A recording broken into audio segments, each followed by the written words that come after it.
Lakay napakaaga ni Camacho. Tignan mo, sipag oh.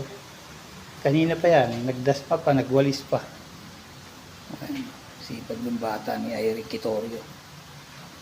Ngayon lang maaga yan dahil wala si Lea.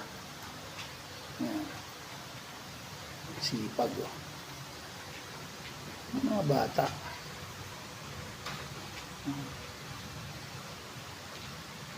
Uulitin niya pa yan kasi hindi pa gaano makintab.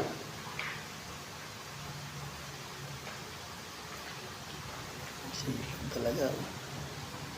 Yun oh. Saan ka pa? Kung kailang holiday tsaka maaga. Ay, tumatawag si Quitorio. Ayan. Marunong ka rin pala magpunas. Pinagtagal mo pa, inabot mo pa ng kinabukasan.